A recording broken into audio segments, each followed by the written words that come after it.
Buenas noches a todos. Acá estamos para la última sesión del curso de endoscopia de LASPGAN. Le agradezco mucho a los organizadores, en especial a la doctora Cláudia, a la doctora Diana y al doctor Guillermo.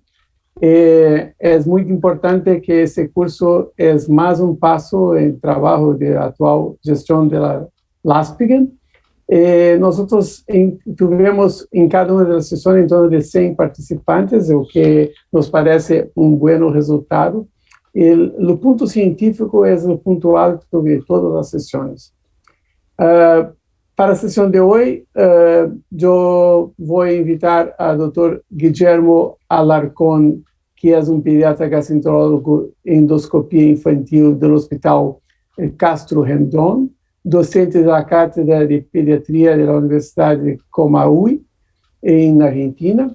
Ele vai fazer a moderação da sessão com o convite para os outros invitados.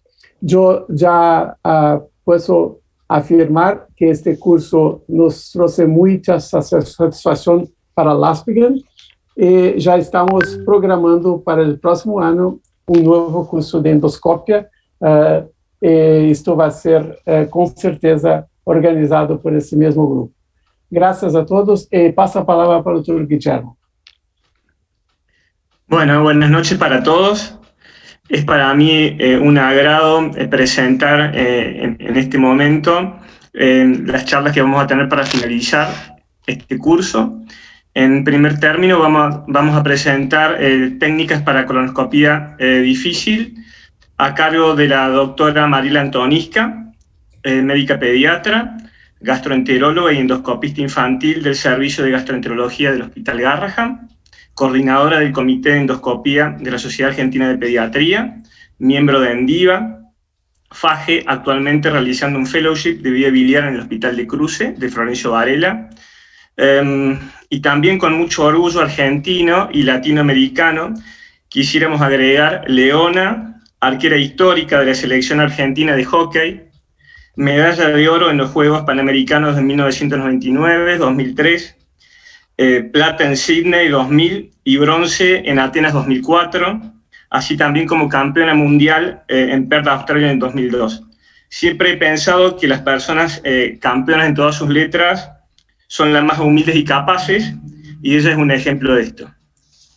En un segundo charla vamos a estar hablando con el doctor Melquisedec Vargas, de Score en Endoscopía Pediátrica y Herramientas Digitales.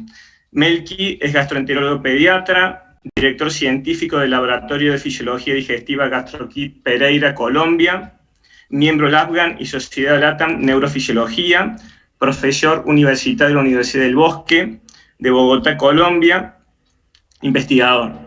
Melqui también es un colega muy querible, en el que hemos compartido varias charlas y conversaciones en los diferentes trabajos, en los diferentes congresos que hemos tenido, y siempre he estado dispuesta a compartir sus conocimientos, sus proyectos, y finalmente, ahora en esta ocasión, podemos llevarlo a cabo.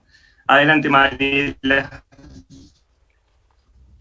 Bueno, buenas noches a todos, muchas gracias por la invitación. Y bueno, me tocó hablar de colonoscopía dificultosa. Les voy a mostrar la hoja de ruta. Primero vamos a hablar un poco de la historia de la colonoscopía, luego la definición de qué es una colonoscopía dificultosa, cuáles son las indicaciones de una colonoscopía en pediatría, el manejo preendoscópico, el manejo endoscópico y finalmente las técnicas endoscópicas. Un poco de la historia, ¿sí? El desarrollo de la endoscopía pediátrica se inicia en la década del 70, otorgando un impulso fundamental al conocimiento y la comprensión de las enfermedades digestivas en los niños. Los primeros reportes fueron en Corea, de la mano de Park, y con el crecimiento de la endoscopía y de los aparatos de endoscopía con mayor visualización y mejor definición, se sumaron más reportes y aumentó el impulso de esta práctica en toda pediatría.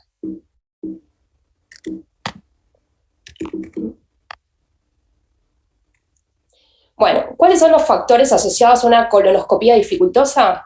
Tenemos varios. La baja experiencia del operador, una mala preparación colónica, una patología severa que hace que la colonoscopía por ahí sea solo ingresar, mirar y tomar biopsias cuando la patología del paciente es severa, Las cirugías previas, donde puede haber adherencias, ¿sí?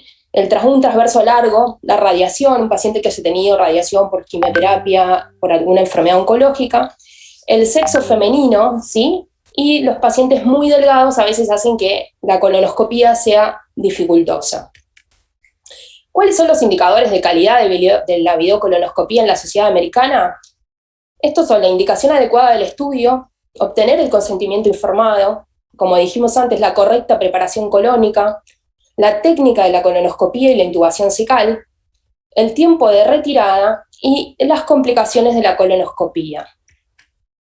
¿Cuáles son las indicaciones en pediatría? Las indicaciones diagnósticas son una diarrea crónica, un sangrado gastrointestinal, proctorragias habitualmente, que es lo más frecuente que vemos en pediatría, una anemia sin causa, una enfermedad injerto versus huésped, un paciente con pérdida de peso o tallas y que lo estamos estudiando y tenemos que hacer una colonoscopía para buscar cuáles son las causas, para un vólvulo colónico para poder devolvular al paciente, en los síndromes de poliposis y en las lesiones perianales. Las indicaciones terapéuticas son la polipectomía, la remoción de cuerpos extraños, la dilatación de las estenosis y el sangrado gastrointestinal por la toma de biopsias o el tratamiento de ese sangrado. ¿Cuáles son contraindicaciones? Hay contraindicaciones absolutas y relativas. Dentro de las absolutas, la sospecha o una certeza de una perforación intestinal, una neumatosis intestinal, un megacolon tóxico, un paciente con inestabilidad cardiorrespiratoria o neurológica, y dentro de las condiciones relativas tenemos una neutropenia o una coagulopatía, o un paciente que toma alguna medicación anticoagulante, que no sería una contraindicación, sino que uno podría estabilizar al paciente, corregir la coagulación y luego hacer un estudio. Dentro de lo que es el manejo preendoscópico, lo más importante es contar con una buena historia clínica, saber si el paciente tiene antecedentes quirúrgicos de cirugías previas. Muchos pacientes en pediatría nacen con atresia de intestino o algunas malformaciones intestinales que tienen resolución quirúrgica en la parte neonatal, y luego de eso hace que si en un momento tenemos que volver a explorarlos, sabemos que por esos antecedentes pueden haber bridas, adherencias, y que nos va a hacer laboriosa la colonoscopía. Tenemos que tener un laboratorio con los parámetros de coagulación y los parámetros de laboratorio normales, hacer una correcta valoración anestésica, que el anestesista conozca al paciente, los antecedentes, para ver el tema de la intubación, si va a ser dificultosa o no, qué tipo de sedación va a administrarle al paciente, obtener el consentimiento informado, que es muy importante, y dentro de lo que es, ya pensando en la colonoscopía, dar una dieta 48 horas antes, libre de residuos, ¿sí? La preparación colónica, que es muy importante, e indicarle el ayuno a nuestro paciente.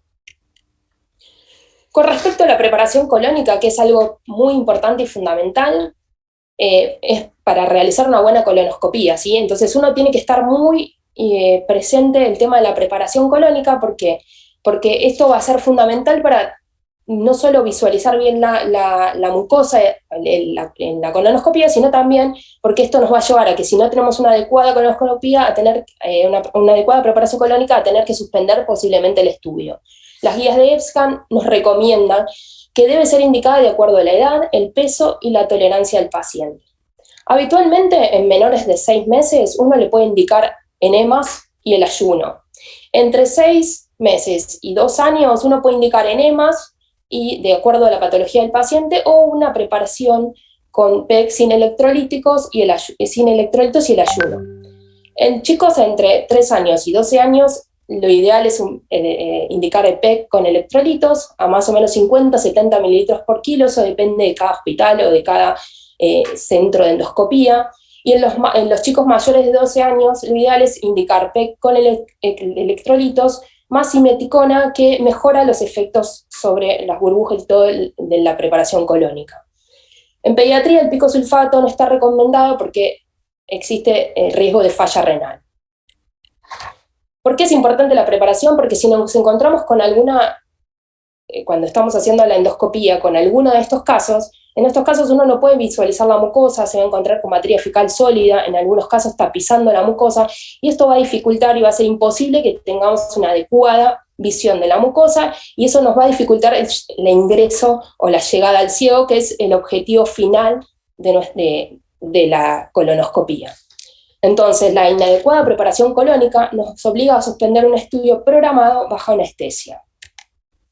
Dentro de lo que es el manejo endoscópico, tenemos que ver las complicaciones asociadas al paciente, como dijimos antes, las patologías previas, si tiene antecedentes quirúrgicos, si tiene alguna patología que pueda hacer que el paciente no esté en condiciones actuales y no tenga que solamente ingresar a hacer una rectoscopía y tomar alguna biopsia, si hay antecedente de alguna estenosis previa, ¿sí? La experiencia del operador es muy importante, la elección adecuada del material de trabajo y los aspectos técnicos que tienen que ver con cómo ingreso a hacer la colonoscopía. Como dijimos, las complicaciones asociadas son las cirugías previas, que puedan haber bridas, adherencias, que esto nos va a dificultar, ya vamos a saber, tenemos que ir pensando que va a ser una colonoscopía dificultosa, ¿sí?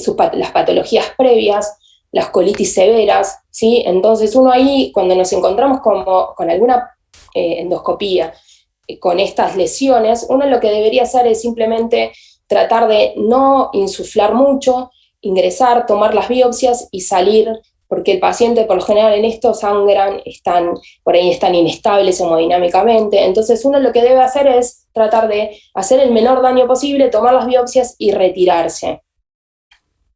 Si sabemos que tiene estenosis previa, es lo mismo, tratar de ingresar, ver si podemos, cambiando el colonoscopio, ingresar y pasar a través de esta estenosis. De no poder hacerlo, tomarle biopsias y buscar a través de imágenes o de algún otro estudio complementario, ver cómo podemos solucionar estas patologías, o si ya sabemos que tenemos una estenosis, tratar de hacer un tratamiento de dilatación, ¿sí? Si tenemos úlceras inflamatorias, lo importante para tomar biopsias, ¿sí? Y muchos pacientes nosotros tenemos con antecedentes quirúrgicos que tienen una anemia, que no se encuentra otra causa, y puede haber úlceras en la anastomosis, y esto va a ser importante, una correcta colonoscopía para evaluar el área de la anastomosis y ver si encontramos alguna úlcera.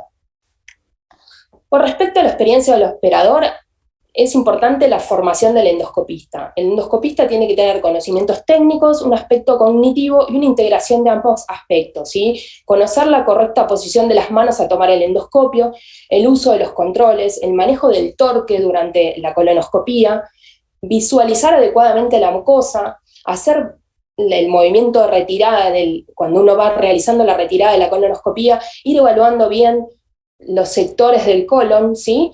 Y también ayudarse con la presión externa con una de las asistentes para que nos favorezca tanto el ingreso como a veces el retiro, ¿sí? Respecto al aspecto cognitivo, conocer bien la anatomía del colon, identificar patologías, identificar diferentes técnicas y riesgo de estas técnicas, y obviamente seleccionar correctamente el equipo de trabajo, el colonoscopio y los materiales que vamos a utilizar para cada colonoscopía. Y la integración de ambos aspectos, la comunicación con el equipo de trabajo, ¿sí? La seguridad del paciente, conciencia de la situación, ¿sí? Y la interpretación de lo que uno está hallando en la endoscopía. Hoy por hoy, con las nuevas técnicas y con la nueva incorporación de los simuladores, ¿sí? Que es un paso previo en la formación de todo gastroenterólogo endoscopista y es fundamental para la formación previa al inicio de la colonoscopía, ¿sí? Otra cosa que es importante es la experiencia del operador. Hay requerimientos para la formación de un endoscopista pediátrico según las diferentes asociaciones. La Sociedad Norteamericana, ¿sí? Dice que un endoscopista debe tener al menos 120 estudios realizados. Dentro de ellos, el 90% de estos estudios tiene que haber llegado al ciego y por lo menos tener más de 10 polipectomías. La Sociedad Británica también dice que tiene que tener 100 estudios con una intubación del ilion mayor al 60%, una intubación cecal mayor al 90%, menos del 5% de complicaciones durante la colonoscopía y un curso completo de endoscopía baja. El comité australiano también indica que debe ser necesarios al menos 100 estudios. Dentro de estos 100 estudios, la intubación cecal debe ser el 90%, excluyendo las colitis severas. Debe haber, la mayoría, más del 75% tienen que ser estudios pediátricos y supervisados por un instructor pediátrico, y tiene que tener experiencia en polipectomía, por lo menos más de 10 polipectomías. Para lograr esto, y por hoy contamos con distintos tipos de simuladores, ¿sí? Que simuladores mecánicos y simuladores de realidad virtual.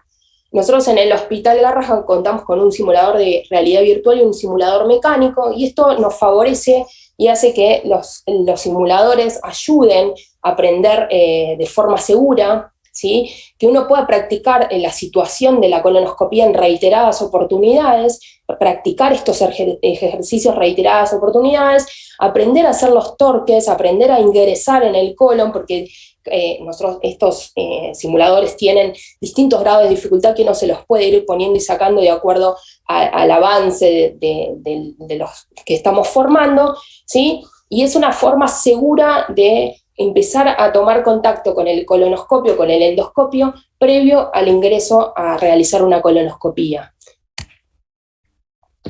Con respecto a la elección del equipamiento, la elección del endoscopio y de los materiales deben ser adecuados, ¿sí? Uno lo realiza de acuerdo al peso del paciente, ¿sí? Uno, para hacer una colonoscopia de un paciente menor a 5 kilos, por lo general utilizamos un gastroscopio pediátrico de 7,5 milímetros. Si el paciente tiene entre 5 y 10 kilos, podemos utilizar un gastroscopio del adulto mayor a 8 milímetros, ¿sí? Si el paciente tiene entre 10 y 15 kilos, ya podemos utilizar el colonoscopio pediátrico, que por lo general es de 11,5 milímetros, y para mayores de 15 kilos podemos utilizar tanto el colonoscopio pediátrico o ya un colonoscopio adulto. Tenemos que saber con los elementos que vamos a utilizar para la colonoscopía, ya sean las pinzas de biopsias, pinzas de cuerpo extraño, anzas, balones, ¿sí? Y después tenemos el EndoCAF, que también es un material que hoy se puede utilizar para hacer una correcta visualización de la colona, de la mucosa colónica. ¿Cómo es el posicionamiento? Por lo general, el paciente tiene que estar en decúbito lateral izquierdo, que es lo que nos hablan todas las guías, pero también se puede hacer en decúbito ventral en pediatría, no es una contraindicación. Uno, de acuerdo a la formación que uno tiene, lo ideal es ponerlo en decúbito lateral y después ir tratando de ver la forma a medida que vamos ingresando al colon para sortear los diferentes loops o los diferentes rulos que se hacen en el colon, durante la colonoscopía, y uno puede pasar al paciente de un decúbito lateral izquierdo a derecho o decúbito ventral. Eso se va a ir viendo de acuerdo a la dificultad. Respecto a la insuflación, se debe insuflar lo menos posible, ya que la distensión excesiva puede producir desconfort y problemas de ventilación durante el estudio. Hoy por hoy contamos, no todas las instituciones cuentan con una bomba de CO2. Esta bomba lo que permite es que al sacar el aire, insuflar menos y insuflar con CO2, y eso hace que la colonoscopía sea más confortable y que tanto durante y posterior al estudio el paciente no tenga distensión ni dolor abdominal, y eso favorece no solo al ingreso, sino también al post-estudio la recuperación del paciente. Otro tipo de colonoscopía es la colonoscopía por inmersión, que se coloca una bomba de agua y se va instilando agua durante el estudio, ¿sí? Acá hay un video de cómo se ve el colon cuando uno instila agua constantemente. Esto lo que hace es facilitar el pasaje del endoscopio por los ángulos, facilita el acceso a la válvula iliocecal, con mayor tasa de intubación y menor tiempo del estudio, menor dolor del paciente luego de la colonoscopía y menos complicaciones. Y también ayuda y favorece el tiempo de sedación. Hay varios estudios que hablan de que comparan la colonoscopía por inmersión con la colonoscopía con insuflación de aire, con tasas similares, pero con mejor, sin disconfort para el paciente y menor tiempo de sedación durante el estudio bajo inmersión. Ahora sí vamos a los aspectos técnicos. Nosotros sabemos que cuando ingresamos al colon, ¿sí? Tenemos que saber, primero conocer lo que decíamos antes, la anatomía colónica, saber que el colon puede tener, depende de la edad, entre 58 y 159 centímetros, que el sigma y el transverso por lo general son libres, ¿sí? El descendente y el ascendente son fijos, pero puede haber variantes y el descendente estar libre, entre un 8 o 36% de los pacientes. El ángulo esplénico también puede estar libre en el 20%, el ascendente en un 10%, y podemos encontrar adherencias en un 17%. Y también saber que a medida que vamos avanzando, el colon va a tener diferentes vistas. Por ejemplo, el colon transverso tiene una forma triangular por la tenia coli, por las austras y por la piramidal.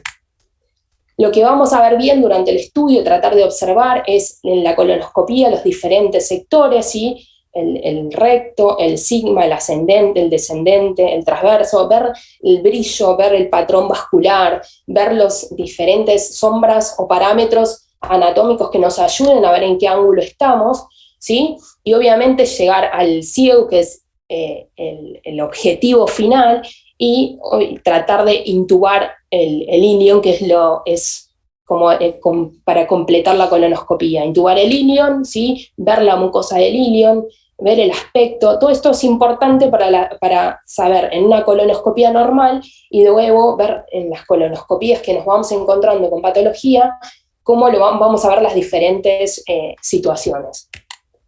¿Cómo es la inserción del colonoscopio? En decúbito supino uno puede colocar el colonoscopio en el índice y dirigir hacia el margen anal, introducir el dedo suavemente y luego el colonoscopio. Y otra forma que es habitual, lo que uno hace es colocarse un doble guante en la mano derecha, hacer un tacto rectal para inspeccionar la tonicidad de los esfínteres y ver si hay alguna lesión cerca del orificio anal. Y luego, en forma horizontal, colocar con abundante gel, introducir el colonoscopio. Cuando uno introduce el colonoscopio, lo que tiene que hacer, va a haber una mancha roja, entonces retirar suavemente y tratar de ubicar la luz para encontrar el recto. Ahí uno va a insuflar, buscar la luz y va a empezar a ingresar rotando de derecha a izquierda, con movimientos suaves, ir progresando. Siempre tiene que haber entre el ingreso al margen anal y donde está la posición de los dedos entre 20 y 30 centímetros, porque eso nos va a dar mayor sensibilidad y nos va a dar, si uno tracciona o empuja, nos va a dar mayor sensibilidad a la mano para saber hasta dónde tenemos que empujar y hasta dónde no. Entonces uno va ingresando, va a ir viendo las austrias, las válvulas de Houston, ¿sí? Va a ir a observar el recto, va a ir viendo las paredes del recto. Los adultos suelen hacer una retroversión para ver si hay lesiones cercanas al área perianal, que muchas veces al ingresar el colonoscopio no las vemos, pero por ahí en retroversión uno las puede ver, hace una retroversión a 360 grados, sí hay que tener cuidado en pediatría de hacer la retroversión en un recto pequeño, ¿sí? No está contraindicado, pero hay que hacerlo con mucho cuidado. Y luego ir ingresando con movimientos rotatorios, hay que hacer movimientos de ingreso y egreso, ir insuflando y aspirando. Por lo general, si uno tiene contenido, el contenido tiene que estar abajo y uno lo puede aspirar, ¿sí? Y si es tratar de lavar y ir aspirando el contenido. Avanzamos en el sigma, en el recto, y nos vamos a encontrar con la unión recto-sigma. Entonces, esto vamos a ingresar, a medida que vamos ingresando, vamos a encontrarnos con distintas formas, como el meso en los chicos es largo y el sigma es móvil. Se nos pueden formar diferentes asas o loops, que pueden ser un asa invertida, un asa en alfa en sentido horario, o puede tener un asa en N también. Lo que uno que debe hacer ahí es ingresar siempre, teniendo la luz, observando por donde uno ingresa. Hay distintas formas de ingresar. A veces hay una maniobra de Weil que uno ingresa de forma ciega, pero cuando uno ingresa de forma ciega para pasar el ángulo entre el recto y el sigma, lo que tiene que hacer es ver que siempre la mucosa esté de un color rosado. Si uno ve que tiene que hacer mucha fuerza y el color cambia ahí, tiene que retirar y volver a buscar la luz y insuflar un poco para volver a colocarse, ¿sí? Una vez que uno ingresa, lo que tiene que hacer es tratar de avanzar el colonoscopio. El colonoscopio va a venir hacia adelante, hacia la pared abdominal, y puede formarse un asa en alfa, ¿sí? Entonces uno lo que tiene que hacer en ese momento es una torsión en el sentido de las agujas del reloj y retirar un torque y retirar para rectificar el endoscopio. En ese momento también nos pueden ayudar con una presión abdominal en zona del hipogastrio del lado izquierdo. Esto nos va a facilitar que el torque, para realizar el torque y rectificar el sigma. Acá vemos una imagen en la cual nos van a mostrar cómo desenroscar un asa en alfa en sentido horario y antihorario. Ahí se ve que uno, si va en sentido antihorario, no puede traccionar y hacer el movimiento de retirada para desenroscar esa asa en alfa, pero si lo hace en sentido horario, puede realizarlo. Y si el asa se forma en sentido antihorario, la única forma de deshacer ese loop es en sentido antihorario y traccionando hacia atrás suavemente. En ese momento, lo que podemos hacer es que nuestro asistente nos comprima para poder luego ingresar con torque y ya rectificados hacia el sigma. Una vez que llegamos a la unión recto-sigma, ¿sí? Lo que hacíamos, lo que dije recién es anclarse y rectificar, ¿sí? Anclarse con la punta del endoscopio, rectificar, aspirar sin perder la luz, y a veces uno lo que puede hacer si no puede pasar ese ángulo es cambiar de posición al paciente. Recordar siempre que el sigma en los pacientes pediátricos es móvil, laxo y no está fijo como en los adultos, ¿sí? Acá tenemos otro video, ¿sí? Donde vamos ingresando, vamos a encontrar lo que le decía, la distancia entre el margen anal y los dedos, tiene que ser siempre entre 20 y 30 centímetros, ingresamos mirando el recto, ¿sí? Vamos insuflando, lo que conviene es no insuflar mucho, porque esto hace que los ángulos sean más agudos y sea más difícil de pasar. Entonces uno debe insuflar poco, ir viendo, teniendo la luz, pero insuflar poco, lo suficiente como para poder avanzar e ir viendo la mucosa. Una vez que llegamos a esa unión, anclamos el endoscopio y hacemos una rotación en sentido horario y rectificamos hacia atrás. Esto va a hacer que nosotros rectifiquemos el endoscopio y podamos avanzar hasta por el descendente hacia el ángulo esplénico. Una vez que llegamos al ángulo esplénico, ¿sí? Lo que vamos a hacer nuevamente es rectificar, ¿sí? Suavemente hasta 40-50 centímetros para evitar una elongación excesiva que puede dar un efecto paradójico, es decir, que uno quiera entrar y que el endoscopio salga. Entonces, lo que uno hace es ingresar suavemente, volver a girar, a torsionar hacia el sentido horario y rectificar, y eso va a hacer que nuestro loop no esté formado y podamos avanzar, ¿sí? Siempre hay que aspirar sin perder la luz y realizar suavemente la torsión para rectificar. Nos podemos ayudar con la presión abdominal en el hipocondrio izquierdo y en la zona más superior centroabdominal. Cuando llegamos al ángulo hepático, lo que tenemos que evitar, ¿sí? Porque hay en esa área, ¿sí? Vamos a pasar, una vez que pasamos el transverso,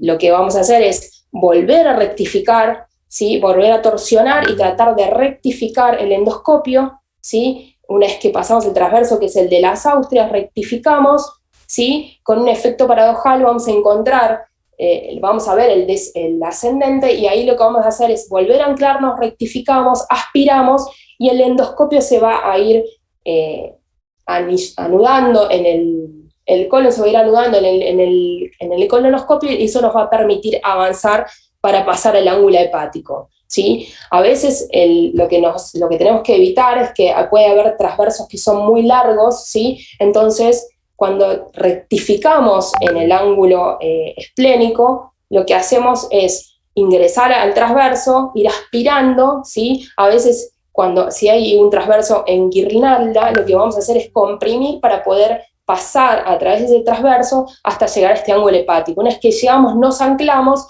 giramos, torsionamos y rectificamos. Y eso lo que va a hacer es el efecto paradojal, el colon se va a anudar, se va a hilvanar en el colonoscopio y vamos a poder avanzar. Ahí vamos a tener de frente, una vez que llegamos al ángulo, al ascendente, vamos a poder visualizar de lejos lo que es la válvula iliocecal y el fondo cecal. Cuando llegamos al ascendente y el ciego, ¿sí? Lo que rectificamos, vamos a tener que aspirar y nos vamos a encontrar con el orificio apendicular, nos vamos a encontrar con la válvula iliocecal, ¿sí? Y la tenia, la pata de ganso, perdón. Una vez que encontramos eso, lo que vamos a hacer es, si hay restos en el fondo cecal, aspirarlos, lavar bien, posicionarnos. Si el paciente está en decúbito lateral, la válvula siempre nos va a quedar en hora 9. Entonces, para poder hacer un ingreso más fácil, uno lo que puede hacer es poner el paciente en decúbito ventral y la válvula se nos va a posicionar en hora 6. Entonces, lo que vamos a hacer es tratar de hacer un down con el endoscopio y tratar de aspirar e ir retirando hasta poder visualizar la válvula, las dos bordes de la válvula. Entonces, tratando de aspirar, cuando pasamos el primer borde, lo que hay que hacer es ingresar de forma despacio, y ahí ya ingresaríamos en el ilion. Otra forma de ingresar es a través de una pinza, lo mismo, nos posicionamos, cuando vemos que estamos en el borde de la válvula, ingresamos muy despacito la pinza, y con eso va a ser una guía para poder ingresar al ilion y poder observar la mucosa del ilion, ¿sí? Los adultos, para decir que tienen una colonoscopía completa, siempre exigen o dentro de lo que es calidad de colonoscopía, exigen una foto de la válvula iliocecal y del fondo del ciego, ¿sí? Entonces, eso es importante. Con esto completaríamos una colonoscopía, ¿sí? Siempre es importante que uno trate de rectificar, ¿sí? De deshacer los loops, sobre todo el primer loop, el del recto sigma, porque eso nos va a favorecer de que la colonoscopía sea más rápida, ¿sí? Al entrar rectificados y en torque, va a hacer que ingresemos mucho más fácilmente al resto del colon que si tenemos loops. Siempre hay que tratar de deshacer el primer loop, porque si no, eso nos va a dificultar mucho la colonoscopía. Para hacer esto, lo que decía, siempre rotando, ¿sí? Haciendo un giro, una rotación horaria, y rectificando. Nos podemos ayudar también con la compresión abdominal externa y con los cambios de posición. Respecto al tiempo de retirada, los adultos tienen un tiempo de retirada entre 6 y 10 minutos, ¿sí? Lo que nosotros tenemos que hacer es evaluar bien la mucosa, ¿sí? Ir viendo todos los pliegues, evaluar bien el fondo cecal, la válvula, ver el ascendente, ir viendo bien cada uno de los parámetros, cada uno de las diferentes partes del colon, observándola bien, más si estamos buscando patología, por ejemplo, en una enfermedad inflamatoria, o buscando algunas úlceras de algunas otras patologías, o si estamos buscando, por ejemplo, un paciente que sangra para buscar una angiodisplasia, ¿sí? O alguna malformación vascular. O sea, uno tiene que evaluar correctamente la mucosa para poder tener un estudio completo, ¿sí? En pediatría, más o menos, el tiempo que uno tarda en realizar una colonoscopía es entre 38 más o menos 6 minutos, ¿sí? Entre el ingreso y la retirada. Para la retirada tenemos el EndoCAF, que es un dispositivo que nos ofrece una visión óptima de todo el colon. Este EndoCAF tiene 2 filas de brazos que evitan que se aplane el colon, ¿sí? Lo que se hace es un aparato desechable, que ahí lo estamos viendo, se coloca en la punta del endoscopio y entra plegado, y en el momento de la retirada se abren esos brazos que tiene y va desplegando el colon y nos va mostrando todos los pliegues. Entonces es un método, un dispositivo que lo podemos usar, es desechable, ¿sí? Y lo podemos usar para las colonoscopías. Los adultos lo utilizan mucho para buscar pólipos pequeños, ¿sí? Entonces es un material que nos sirve para tener una correcta visualización del colon, para anclarlos, nos ayuda a anclarnos cuando estamos haciendo la colonoscopía. También uno puede usar un cap de bandas para ingresar, ¿sí? Y sobre todo para pasar algunos loops, ¿sí? Y lo que es importante en pediatría, la colonoscopía es unimanual, o sea, de una persona. Antes se usaba la colonoscopía a 4 manos, o sea, 2 operadores en el comando, un operador en el comando y un operador que ingresaba el colonoscopio, y por hoy ya eso se está usando mucho menos. En algunos lugares se usa, pero la mayoría de los endoscopistas son unimanuales, o sea, bimanual, ¿sí? Con respecto a las complicaciones, las más frecuentes son las hemorragias, entre el 0,3 y el 2,5%, habitualmente son pospolipectomía, el 10%, Y esto puede prevenirse con clips hemostáticos, con la inyección de adrenalina o argonplasma. Con respecto a la perforación, por suerte es muy baja frecuencia, el 0,3 al 0,6%. Anteriormente la mayoría de las perforaciones se resolvían en forma quirúrgica, pero hoy por hoy, gracias a los avances de la endoscopía, se pueden resolver si uno constata la perforación con clip o con Novesco, ¿sí? Reservándose la cirugía para perforaciones no resueltas endoscópicamente o cuando hay una inestabilidad hemodinámica. Tratar, si es posible, de tener estos nuevos métodos de insuflación, ya sea el CO2, porque cuando uno hace una colonoscopia convencional, por ahí si el paciente está muy insuflado, esto dificulta la ventilación y por ahí hace que el paciente, que uno lo podría resolver de forma endoscópica por el tema del aire y la hiperinsuflación, lo tenga que resolver de manera quirúrgica, ¿sí? En cambio, utilizando CO2 o agua, esto se disminuye mucho y uno puede tratar de resolver esta perforación. Siempre hay que ser muy cuidadoso cuando uno ingresa, recordar de ver los pliegues que convergen hacia donde uno tiene que ir con el colonoscopio, buscar la luz siempre, ¿sí? Y entonces, como importante para recordar, ¿sí? La indicación correcta del estudio, la correcta preparación colónica, ingresar siempre lo más recto posible, deshacer los loops. Si uno deshace el loop del recto sigma, después es más fácil de ingresar y completar la colonoscopía. Si uno no deshace los loops, por lo general va a estar mucho tiempo, va a ser engorroso y le va a costar mucho ingresar y completar la colonoscopía, ¿sí? Por ahí lo que uno tiene que hacer es retirar el equipo y reingresar nuevamente, deshacer el loop y volver a ingresar. Otra forma de pasar los ángulos dificultosos cuando se nos arma un asa en alfa o un asa en N es instilar agua entre 50 y 200 mililitros que favorece el pasaje del colonoscopio y disminuye el loop, ¿sí? Utilizar la compresión externa, ¿sí? La compresión siempre en lo que es el hipocondrio izquierdo, ¿sí? En la zona centroabdominal, que eso nos va a favorecer para pasar el transverso y para pasar el sigma, ¿sí? Evaluar los cambios de posición del paciente, ¿sí? No quedarse con solo la posición en decúbito dorsal, pasar al paciente en decúbito ventral, porque eso puede descolgar a veces el colon y hacer que pasemos más fácilmente. Obviamente pedir ayuda a otro operador, ¿sí? Si vemos que uno no puede, se le dificulta mucho, siempre en la sala de colonoscopía va a haber una persona que sea un experto o pedir ayuda en el equipo de trabajo para poder resolver esta situación.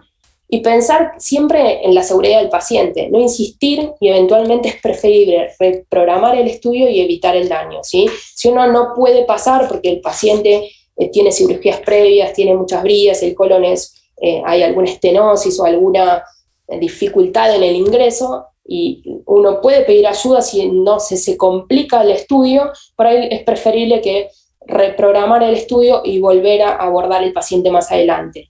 Sí es importante que cuando encontramos una lesión, un pólipo, tratar de sacarlo, utilizar un clip, tratar de resolver el paciente en esa colonoscopía, ¿sí? Si encontramos un pólipo, colocar un clip y después hacer la polipectomía, hacer un piecemeal, pero tratar de sacar el pólipo de forma completa, ¿sí?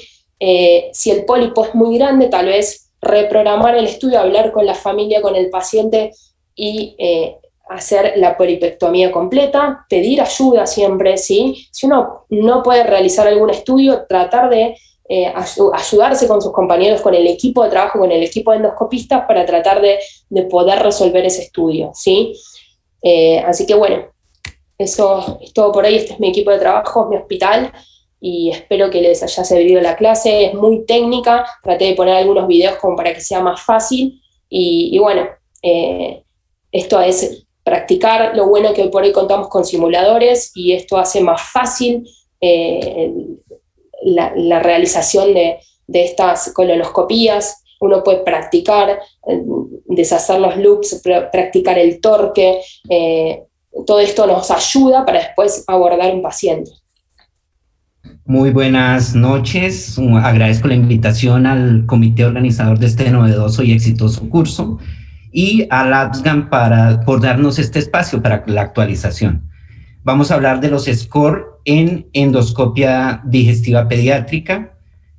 Los objetivos de mi conferencia es conocer los scores endoscópicos validados y su utilidad clínica, enunciar su desarrollo y la aplicación en estudios clínicos con población pediátrica específicamente, y mostrarles el desarrollo de una app de clasificaciones endoscópicas que realizamos en mi servicio. Propongo esta agenda, hablaremos de las clasificaciones endoscópicas y su soporte científico, la calidad, aspectos de calidad y scores de preparación tanto de endoscopia alta como de colonoscopia y las diferentes clasificaciones. Como les comentaba, desarrollamos esta aplicación que se llama Endopediatric. Con la ayuda del doctor César Moreno y el grupo de epidemiología clínica de la Universidad del Bosque se hizo una búsqueda de las principales clasificaciones validadas en pediatría y aquellas utilizadas frecuentemente. Son 7 módulos, 50 clasificaciones, está en español y en inglés y es una herramienta muy útil para la realización de la endoscopia y las clasificaciones. ¿Por qué las escalas? Pues la endoscopia es un sistema operador dependiente, es un examen operador dependiente que depende de la experiencia y el conocimiento del endoscopista. Muchas veces no hay estandarización y la calidad es variable en los informes. Entonces lo que buscan las escalas es dar una descripción estandarizada de los hallazgos y unificar criterios. Vamos a hablar de las clasificaciones escalas aplicadas a la endoscopia de luz blanca sin magnificación ni tinción y vamos a ver su respaldo metodológico. La idea es que entre todos tengamos un lenguaje común que todos entendamos en todos los países. ¿Cuál es el respaldo metodológico? ¿Cómo se validan estos scores o estas escalas o clasificaciones? Pues es un proceso que busca la validación de esto, es dar consistencia cuantitativa a los hallazgos subjetivos. En unos pasos se debe determinar que la escala evalúe lo que realmente quiere evaluar. Por ejemplo, se compara contra un gol estándar, el de las varices esofágicas, por ejemplo, contra el gradiente de presión portosistémico. Si este es alto, pues las varices deben ser grandes y el riesgo de hemorragia es alto. También debe haber una validación del contenido de la escala, que refleje todos los aspectos importantes de lo que se quiere medir. Por ejemplo, en inflamación se evalúan úlceras, pérdidas del patrón vascular, lo que refleja el grado de inflamación. En el caso de las clasificaciones para enfermedad inflamatoria, que tenga consistencia interna, es decir, que varíe si la condición varía. Es decir, si tenemos una clasificación de enfermedad inflamatoria, que mejore si el paciente entra en remisión. O en esofagitis eosinofílica, el EREPS, la clasificación de EREPS, mejore cuando le demos el tratamiento a esa esofagitis eosinofílica. Que sea reproducible, y aquí hablamos de dos conceptos: la concordancia interobservador, es decir, que dos observadores evalúen los mismos hallazgos con el mismo nivel de la escala. Y concordancia intraobservador es que el mismo individuo en diferentes circunstancias evalúe adecuadamente esos hallazgos. Entonces ese es el proceso de validación para los estudios. Acá hablamos de un índice que es el índice capa de concordancia entre observadores. Vemos aquí que si yo digo que está normal por la clasificación de EREPS en esofagitis eosinofílica y mi patólogo dice que es normal, hay una concordancia, y si es patológica y el patólogo nos confirma esto, pues también tendremos concordancia y vemos el acuerdo observado versus un acuerdo ideal y se saca este índice de capa. Y el índice de capa pues se califica. Si es 0.4 a 0.6 es aceptable, si es de 0.6 a 0.8 es bueno, y por encima de 0.8 es un acuerdo interobservador excelente. Lo vamos a ver este capa en todos los estudios que voy a mostrar. Un primer paso que hicimos en mi servicio fue hacer una escala de visualización para una preparación de la endoscopia alta. Queríamos validar el uso de esta escala de visualización de mucosa gástrica en niños. Y tomamos 70 pacientes en un estudio doble ciego, aleatorizado y controlado, en el cual a la mitad de los pacientes les suministramos 12 cc de simeticona y 10 cc de N-acetilcisteína y 50 cc de agua. Y al otro grupo, la otra mitad, 35 pacientes, solo agua, 62. Estábamos cegados los endoscopistas para saber cuál era cada grupo y calificábamos: 0, una preparación perfecta, la mucosa completamente visible; 2, restos escasos de moco; 3, restos abundantes de moco que se pueden limpiar con menos de 50 cc de agua; y 4, cuando tenían mucho moco que era imposible aclararlo incluso con más de 50 cc de agua. Y veíamos esta gráfica y evaluábamos La clasificación perfecta sería 4 y la peor clasificación sería 16. Acá están los resultados. Vemos cómo fue un estudio con 50% de población de niñas, con un índice interobservador de 0.9, excelente entre los dos observadores para la clasificación de esta escala de preparación, y vemos cómo los que mejor tuvieron preparación, una preparación perfecta en el 91.4, los que recibieron la mezcla. Entonces concluimos que esta mezcla es adecuada para preparar a los niños para endoscopia alta y que se puede aplicar esta clasificación, que es la clasificación de Kuo, para observar la visualización adecuada de la mucosa. Ya que tenemos visualizada adecuadamente la mucosa, procedemos a tomar las fotografías. Hicimos una búsqueda y aquí encontramos las recomendaciones de las diferentes sociedades de qué fotos debemos tomar, la localización, y concuerdan todas en que uno debe tomar de cada segmento fotografías y hasta donde se extienda el estudio, hasta donde uno llegue. En el caso de la alta, hasta la segunda porción del duodeno, incluyendo la papila. Y para la colonoscopia también hay, aquí dice las fotos que debemos tomar de los diferentes segmentos y de las lesiones. Este otro documento evalúa los indicadores de calidad en endoscopia alta, y quiero resaltar esto. Ahí dicen las recomendaciones de las diferentes sociedades. Mire que incluyen el uso de mucolíticos y agentes antiespuma, como estábamos comentando en el estudio previo, y lo recomienda la Sociedad Británica y la Sociedad Asiática. Y en cuanto a fotodocumentación como un indicador de calidad, sugiere la Sociedad Europea de Endoscopia Gastrointestinal tomar mínimo 10 fotos. Y la británica recomienda 8, y hay otros sistemas como el asiático que recomienda mayor número de fotos por la mayor incidencia de cáncer gástrico en estos países. Aquí vemos un detalle de cada una de las fotos que debemos tomar, la adecuada limpieza que se logra, y recalco aquí la 4, que puede evaluar uno bien la válvula esofagogástrica, por ejemplo, y la papila en la última foto. En este mismo documento nos dicen que debemos utilizar como indicador de calidad las diferentes clasificaciones. En caso de neoplasia, la clasificación de París, el EREPS, que es la esofagitis eosinofílica, y todas las que iremos mencionando a continuación. También nos da una indicación de qué biopsias tomar de acuerdo a los diferentes protocolos. Estas son las fotos que debemos tomar para la colonoscopia, que son 9. Acá está, como decía Antonisca, debemos tomar del orificio apendicular y de la válvula iliocecal, hasta donde hemos logrado llegar con el colonoscopio. Este sistema digital en tercio distal de esófago es un sistema de ayuda que uno coloca agua y ubica el cuadrante inferior izquierdo y nos permite localizar las lesiones. Tiene un sistema de inteligencia artificial que cuenta el número de lesiones que encontramos, su tamaño, y nos ayuda en las clasificaciones.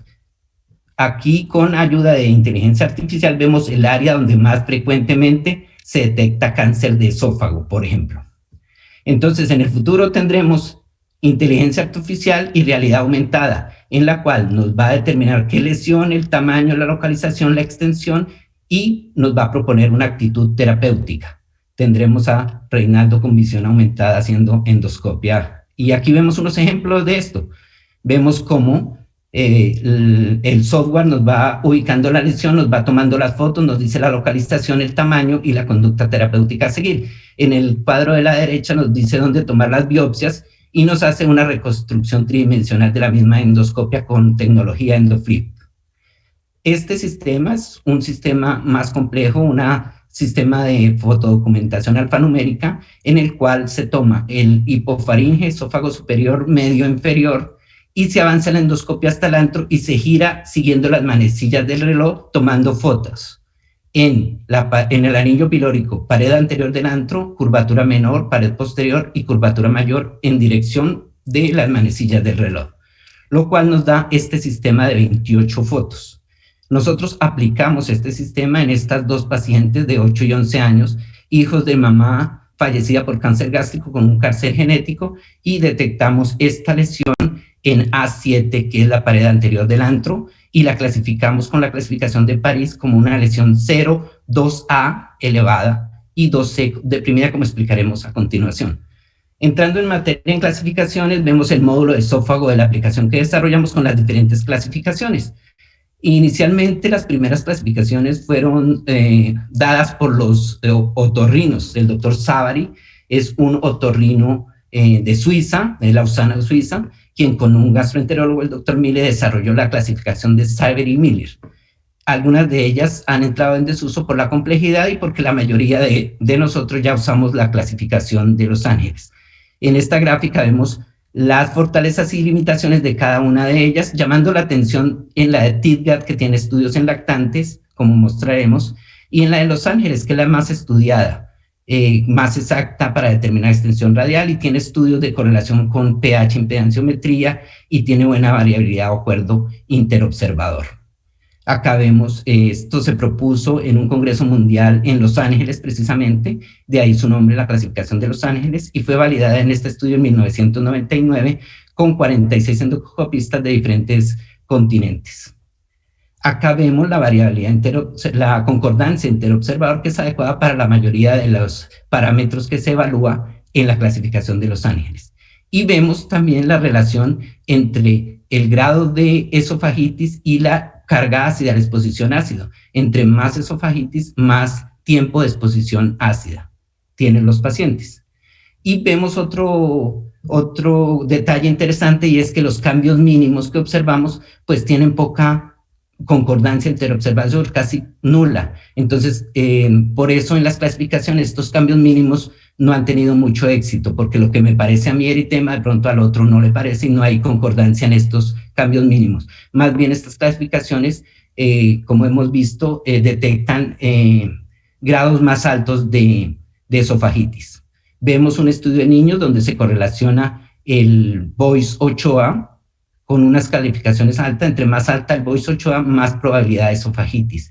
Y acá nos presenta el área bajo la curva. Entre más se acerca al 1, más sensible y específico es el instrumento. En este caso, una puntuación de Boyce 8A mayor de 53 da una sensibilidad del 94 y una especificidad del 85 para el diagnóstico de esofagitis B, en este estudio que referenciamos acá. Este es un estudio turco que buscó evaluar la consistencia de 3 sistemas, Savary, Hessendel y Los Ángeles, y encuentra que hay buena concordancia observadora entre la de Los Ángeles y Savary-Miller, pero miren que cuando se correlaciona con los hallazgos histológicos es pobre esta correlación. En el ámbito latinoamericano, el doctor Mario Vieira en Curitiba hizo este estudio que buscó validar los resultados del examen de endoscopia digestiva contra la histología para el diagnóstico de esofagitis por reflujo en 167 lactantes utilizando la clasificación de Tidgat. Encontró una sensibilidad de 45 y una especificidad de 71, pero no hubo concordancia con entre lo endoscópico y lo histológico. Como podemos saber, solo hubo concordancia en el 20% acá y el 80% no hubo concordancia, a pesar de que la endoscopia estaba normal. Los niños tenían grados 1, 2 y 3 de esofagitis. Por eso sugiere siempre tomar biopsias a los pacientes, y pues no hay una correlación entre endoscopia y histología en este aspecto. Este artículo del grupo de la doctora Elena Goldani en Porto Alegre, en Brasil, nos da unas recomendaciones. Dice que no hay clasificación perfecta, que pudiéramos incluir los cambios mínimos para detectar casos leves, pero que no ha sido infructuoso en los diferentes estudios. Siempre tomar biopsias a pesar de que la apariencia del esófago sea normal, y que la endoscopia nos puede evaluar el grado del daño y tipo de gravedad y hacer diagnóstico diferencial. Nosotros entonces sugerimos para lactantes Tidgat y para los otros niños la clasificación de Los Ángeles. En una encuesta entre gastroenterólogos pediatras latinoamericanos, 30 gastroenterólogos, les preguntamos qué clasificación usaban. La de Los Ángeles la usaban en el 65% y Savary-Miller en el 15%.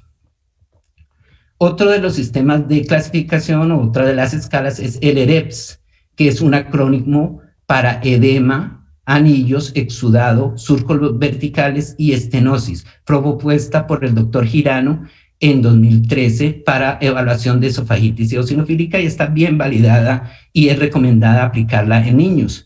Vemos acá algunos de los estudios. Este estudio con 99 niños que dividieron la población entre esofagitis activa, esofagitis en remisión y controles. Vemos muy buenas áreas bajo la curva de estos, y concluye que el ERET puede detectar esofagitis eosinofílicas con una sensibilidad del 90% y especificidad del 88%, y también puede documentar respuesta al tratamiento en niños pequeños y mayores. Aquí vemos clasificaciones de ERET más alta que se correlacionan con conteos de eosinófilos más altos, y si damos tratamiento, cómo mejoran las clasificaciones si tenemos ERETs menor calificados con conteos de eosinófilos más bajos con significancia estadística, y el área de la curva muy buena. Aquí vemos gráficas de pacientes tratados con fluticasona con ERET previo a tratamiento y post-tratamiento. Otra clasificación clásica es la de Sargar, el punto de inflexión es del 2B, que son lesiones circunferenciales a partir de las cuales pues hay mayor gravedad. Aquí está el estudio original desarrollado por el doctor Ali Sargar, publicado en 1991 con 81 pacientes. Y a estos 81 pacientes le realizaron 381 endoscopias. La ventaja o el aporte del doctor Sargar es que hizo seguimiento a largo plazo de estos pacientes. Agregó a la clasificación las 2A, 2B, y 3A y 3B, y es una indicación que tiene implicaciones terapéuticas y pronósticas. En su estudio original no hubo correlación entre las lesiones orofaringeas y las esofágicas. Encontró que los grados 3 tienen mayor complicación de muerte, y los grados 0, 1 y 2A no presentan secuelas, y los grados 2B, que es el punto de inflexión de gravedad, tienen estenosis en el 71.4 y todos los G3. En ese estudio no hubo complicaciones asociadas a la endoscopia, pues ya que se hacía con endoscopios más rígidos y con menor visibilidad que los actuales. Acá vemos una gráfica donde mostramos que no hay correlación entre las lesiones orofaringeas y las lesiones gastrointestinales. Un grado 0 puede tener grados 3 en 13% de estos pacientes en el estudio original del doctor Sargar. Vemos algunas experiencias con la clasificación de Sargar, este estudio de 51 años de experiencia, una corte polaca de 150 niños, en que vemos grados 2 muy bajos, 2.6, y grados de estenosis muy bajos, 13.3% de toda esta corte. Si la comparamos con esta corte de Venezuela de 10 años, en 10 años tuvieron la misma población que 50 años del estudio polaco, y vemos índices más graves de lesión esofágica y secuelas mayores en estos pacientes. Es así como las sociedades europeas y la de endoscopia y gastroenterología sugiere la clasificación de Sargar para tomar decisiones terapéuticas. Y en la última guía de nuestros compañeros latinoamericanos de manejo de cáusticos también propone la clasificación de Sargar para las conductas terapéuticas. Aquí vemos detalles de lo que son las hernias hiatales para hablar de la clasificación de Hill, que es la clasificación de la válvula gastroesofágica. Es muy importante determinar el tipo de válvula que se tenga. Aquí se hace una medición, normalmente debe estar bien adosada al endoscopio y tener 2 o 3 de longitud de extensión hacia la curvatura menor. Acá sugieren los autores hacer presión para determinar bien qué tipo de Hill tenemos. Aquí parecería que fuera un 1, pero al hacer presión encontramos que es un tipo 3. Quienes presentan hernia hiatal en población pediátrica tienen falla de tratamiento del 25% de reflujo. Vemos este estudio que correlacionó pH, manometría con la clasificación de Hill. Encontramos que los pacientes con cardias tipo Hill 3 y 4 tienen mayor tiempo de exposición ácida y esfínteres más hipotónicos y mayor proporción de esofagitis. Entonces es importante tenerlo en cuenta. Otra clasificación, la de Praga para esófago de Barrett, aquí la ponemos porque tenemos muchos niños obesos y con todos los factores de riesgo. Esta clasificación mide la extensión de la metaplasia circunferencial, en este caso de 35 a 33, 2 centímetros, y la máxima extensión de las lengüetas, en este caso de 35 a 35. Entonces es un esófago de Barrett C2M5. Tenemos la clasificación de las varices esofágicas, Babeno, pequeñas y grandes, y la clasificación de Sarin, que clasifica las varices en tipo 1 gastroesofágicas que se extienden hacia la curvatura menor, tipo 2 las que se extienden hacia el fondo, las varices aisladas en el fondo y las varices aisladas gástricas en otras localizaciones. Vemos las frecuencias. Esto ha sido modificado, esto tiene implicaciones terapéuticas, como podemos ver aquí de acuerdo al tipo de varice que encontremos. Pero ha tenido una modificación. En este año se presenta este estudio a publicarse en junio de 2021, que divide las varices aisladas del fondo con las esofagogástricas tipo 2 y las denomina cardiofundales. Y las varices gastroesofágicas tipo 1 que se extienden hacia la curvatura menor como las varices de la curvatura menor, y el resto las denomina distales. Y esto lo que relaciona con los tipos de shunt que tengan los pacientes en imágenes y nos sugiere tratamiento más personalizado de acuerdo al tipo de shunt que tengan los pacientes y al tipo de varices que presenten, como vemos en este algoritmo. Otra clasificación, la de Forrest, fue presentada por el doctor John Forrest en 1974, es utilizada actualmente, y aquí para llamar la atención que entre estos estigmas de sangrado, la correlación o la concordancia interobservadores ha sido limítrofe. Por eso proponen en este estudio una simplificación del Forrest. En este estudio de Países Bajos con 397 pacientes, proponen que reclasifiquemos el Forrest y los clasifiquemos como de bajo riesgo, los tipo 3, como de riesgo alto el 1A, que es en jet, a chorro, y las otras en un riesgo intermedio, simplificando así la clasificación. Las que tienen mayor riesgo de resangrado a 30 días son las 1A, y las otras tienen un riesgo similar, y las tipo 3, que es bajo riesgo, tienen un riesgo mínimo. Entonces, acá ven el riesgo de resangrado de las 1B a la 1C es muy similar, y de la 1A es alto y de la 3 es bajo. Entonces, aquí incluiría esta 1C para tratamiento, pero algunos dirían que se estaría sobretratando estos pacientes que eventualmente no tratamos, pero evitaríamos con este tratamiento este 15% de resangrado de este tipo 2C, que no tratamos actualmente con terapia. Y aquí vemos el desempeño de las clasificaciones, muy similar a utilizar el Forrest original y el Forrest simplificado, con una buena área bajo la curva común. Aquí tenemos otra de las clasificaciones, la clasificación de París para lesiones superficiales de la mucosa, las divide en polipoideas, pedunculadas o sésiles, y lesiones no polipoideas mínimamente elevadas, prácticamente planas, ligeramente deprimidas y severamente deprimidas, con una longitud o una profundidad de 2.5 milímetros, mayor de 2.5 milímetros. Y acá, pues, recordemos la lesión que describíamos en esta niña, con la clasificación 0,2A, por lesión ligeramente elevada, y 2C por un área ligeramente deprimida. Se inicia con la clasificación predominante, con la característica predominante, en este caso 2A, que es mínimamente elevada. En cuanto a sistemas de limpieza del colon, vemos estas escalas, la de Aronchis, que es muy práctica. Uno evalúa el primer segmento del intestino, el colon izquierdo, y da una clasificación de 1 a 5, y es muy práctica en servicios donde tiene altos volúmenes. Esta clasificación de la parte inferior es la clasificación de Ottawa, califica de 0 a 14 con buena concordancia interobservador, y evalúa preparación y cantidad de líquido en el lumen del colon. Y la clásica y más usada, la clasificación de Boston, que evalúa colon izquierdo, colon transverso y colon derecho, siendo la clasificación o la preparación perfecta 9 y la más mala 0. Entonces, se considera adecuada mayor o igual a 6. En un metaanálisis de adultos encontraron que es mejor tener una clasificación de 6 que de 9, probablemente porque la materia fecal haría algún tipo de contraste, o porque al tener una clasificación perfecta se confía el endoscopista y no detecta las lesiones de adenomas que califican en los estudios de adultos. Aquí vemos un estudio alemán, 768 colonoscopias, usando la clasificación de Aronchis. Encontramos un buen desempeño con preparaciones buenas y excelentes en el 72% de los pacientes. Otro estudio que compara dos escalas, la de Boston y la de Ottawa, y compara dos preparaciones, PEG más bisacoilo de 1 día contra cenócidos de 3 días. Vemos como ambas preparaciones son adecuadas, habiendo una ligera ventaja de la de preparación de 1 día y una adecuada correlación entre las dos escalas. Luego podemos utilizar o la de Boston o la de Ottawa, y la concordancia interobservador puede ser 0.9, muy buena.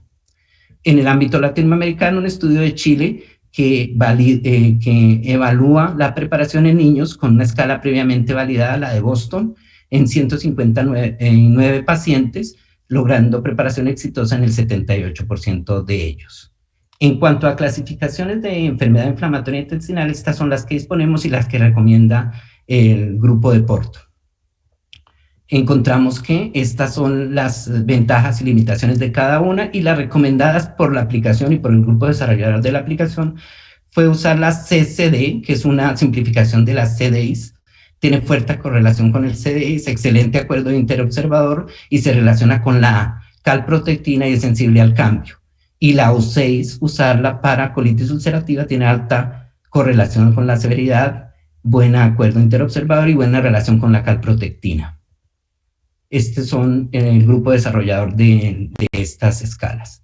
Acá vemos la escala de CCD, presencia de úlceras, extensión de superficie ulcerada, extensión de superficie afectada por la inflamación y presencia de estenosis. Se evalúan los 5 segmentos y se da una clasificación total, y acá están las calificaciones. Acá vemos en tiempo real, vamos a hacer la clasificación de CCD para enfermedad de Crohn. Entonces ahí vemos en el video la presencia de úlceras de mayor de 2 centímetros, extensión de la superficie ulcerada mayor de 30, extensión de la superficie alterada mayor de 70 y múltiples estenosis franqueables.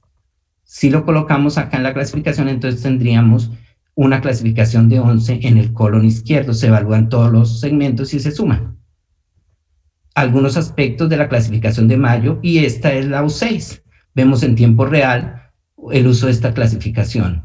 Un parámetro es el vascular, que es normal en parches o obliterado completamente, el sangrado no visible, mucoso, luminal leve, luminal severo, y las características de las úlceras, menores de 5 milímetros, mayores de 5 milímetros superficiales y úlceras profundas. En este caso tendremos un paciente con completa obliteración del patrón vascular, una hemorragia luminal leve que da para 4 y úlceras profundas que da para 7. Una escala de 7 que correspondería a esta gráfica que tenemos ahí. Otras clasificaciones, la de Ruth Lake y el uso clínico de estas aplicaciones para respuesta endoscópica, remisión endoscópica y curación. Algunos aspectos de la aplicación que desarrollamos. Aquí están los módulos en español y en inglés, las diferentes clasificaciones por órganos, y aquí en las de esófago clipeamos donde la clasificación que queramos y tenemos una descripción con la clasificación y los hallazgos y la referencia con los permisos respectivos de los autores y las referencias. Estamos desarrollando un estudio con el uso de la aplicación para ver la gravedad de la actividad clínica y endoscópica. Estamos haciendo tutoriales para cada una de estas escalas y vamos a hacer una versión solo en gráficas para que no haya limitaciones de idioma. Acá tenemos un desarrollo que es colocar la aplicación a la par con en la misma pantalla de la endoscopia para hacer la clasificación.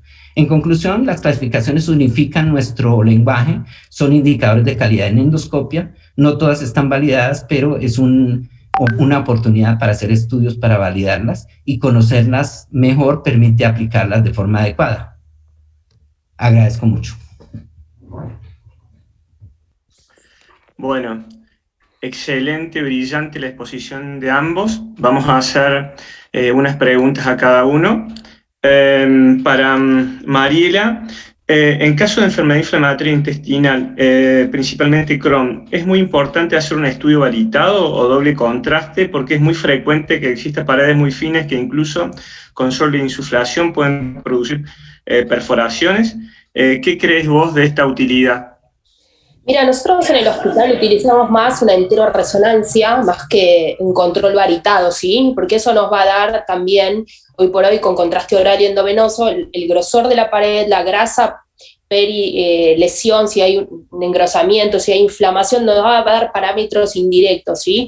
Igualmente, creo que la endoscopía, aunque sea para el inicio, tomar biopsia y tener una idea inicial, o para cuando un paciente está en recaída, aunque sea hacer una rectoscopía, ingresar y tomar 2 o 3 biopsias, es importante para un diagnóstico de inicio proximal, y si un paciente está grave o está severo, de acuerdo a los scores que uno maneja en la clínica, tratar de cambiar el tratamiento. Entonces, me parece que las imágenes son complementarias a la endoscopía. Obviamente que uno tiene que ser cuidadoso, hay ciertos parámetros dentro de la endoscopía, como las úlceras profundas que ocupan más del 50% de la circunferencia o el 70%, muy profundas, el sangrado espontáneo al ingreso. Todos esos son parámetros que uno hace que tiene que ser muy cuidadoso, insuflar poco, tomar las biopsias, ¿sí? Tomar biopsias para CMV, para anatomía patológica y salir, ¿sí? Obviamente hay que ver el estado clínico del paciente, cuánta tela tiene para poder hacer un estudio un poco más largo o más corto, ¿sí? Pero creo que es fundamental a veces entrar, tomar 2 o 3 biopsias y salir, ¿sí? Y ser precavido. Buenísimo. ¿Cuáles son los signos endoscópicos en tu juicio en el que el costo supera el beneficio y sería indicación de retirarse o suspender la colonoscopia? Y sí, yo creo que si el paciente, si vos ingresás, insuflás, hay estas úlceras muy profundas, uno tiene que, lo que te decía, tomar una biopsia y tratar de ser cauteloso, no distender al paciente porque eso le va a generar más disconfort, el sangrado espontáneo también. Entonces uno ahí tiene que ser cauteloso, tratar, si tenemos CO2, utilizar eso que va a evitar la hiperinsuflación, y por ahí uno puede ingresar un poquito más y tomar alguna que otra biopsia, pero siempre siendo cauteloso y tratar de no dañar, ¿sí? Hacer el menor daño posible, ¿sí? Si el paciente no está en condiciones, tratar de pasar el estudio para cuando esté un poco más estable, y ahí sí tratar de hacer un estudio. Por ahí ingresar, tomar 2 o 3 biopsias y dejar para un segundo momento el tema de realizar una colonoscopia completa, que obviamente para este tipo de enfermedades, sobre todo las inflamatorias, es muy importante, ¿sí? Para evaluar extensión, profundidad y todo lo demás.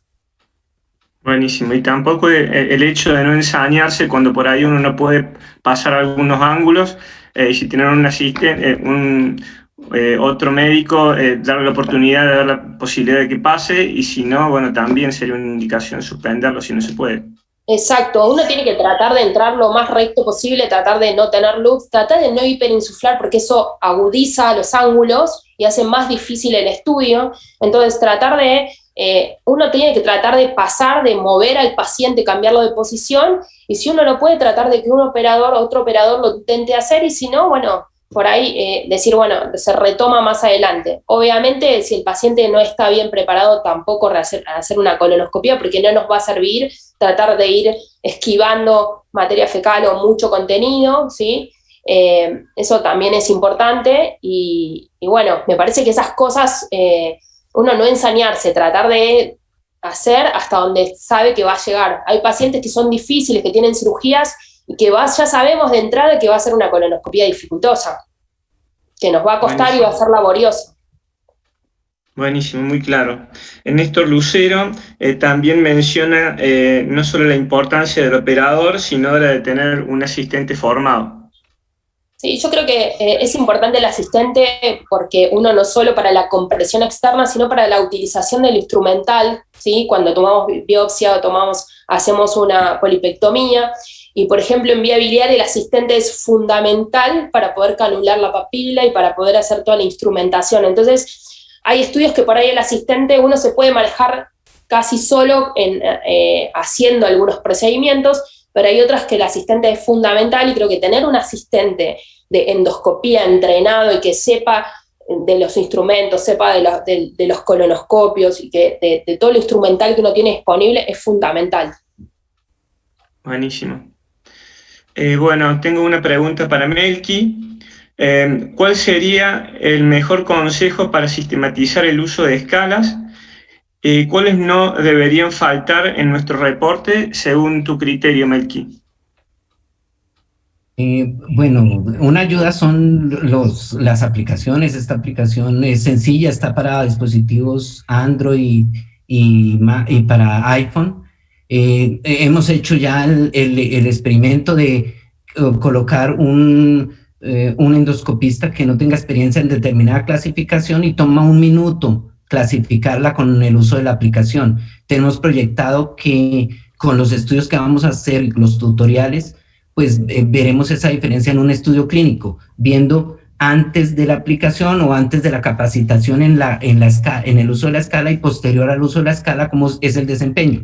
Esto ya lo encontramos en un estudio en México con la clasificación de esofagitis eosinofílica EREPS, en el cual el 60% lo clasificaban inadecuadamente y mejoraba posteriormente a cercano al 100% con una capacitación en la escala de las personas que no saben usar la escala de Reps, por ejemplo, que es para esofagitis eosinofílica. Y muchas veces, obviamente, uno no puede tener en la mente todos los parámetros, sino se ayuda con la clasificación, con la aplicación, y en un minuto puede clasificar una endoscopia en cualquiera de las clasificaciones. Y por eso recalcábamos durante la presentación la importancia de la fotodocumentación y la preparación adecuada para tener también estudios donde varios observadores puedan evaluar estas escalas en los niños. Y pues básicamente las incluidas ahí, en cuanto a las que debieran estar, son las que en nuestro estudio juicioso de ver cuáles estaban validadas se deberían utilizar, que es más o menos las que se presentaron en la conferencia. Buenísimo. Bueno, en relación a tu interesantísimo trabajo, Melqui, hacemos la invitación para el taller de entrenamiento en uso de escalas de clasificación de actividad endoscópica en enfermedad inflamatoria, que nuestro grupo lo va a difundir, y bueno, y estén todos los interesados, estén atentos a sus mails. Muchísimas gracias. Un abrazo para todos y esperamos que haya sido un curso de su agrado. Muchísimas gracias, Melqui, por la presentación, Mariela, por compartir estos conocimientos, doctor Espolidoro de la Sociedad, por habernos dado este espacio, que es un espacio para todos, y esperamos poderlo seguir haciendo el siguiente año. Muchas gracias, Diana, muchas gracias, Guillermo, Andrea, que no está con nosotros hoy, pero que fueron organizadores del curso. Este curso queda disponible en la página de labscan.org para todos, para que lo puedan revisar y completar todos los, para que puedan tener su certificado, deben ingresar a las charlas en Labscan. Un abrazo para todos y gracias, muchísimas gracias a todos por el apoyo. Muchas gracias a todos. Gracias a la invitación. Gracias, feliz noche.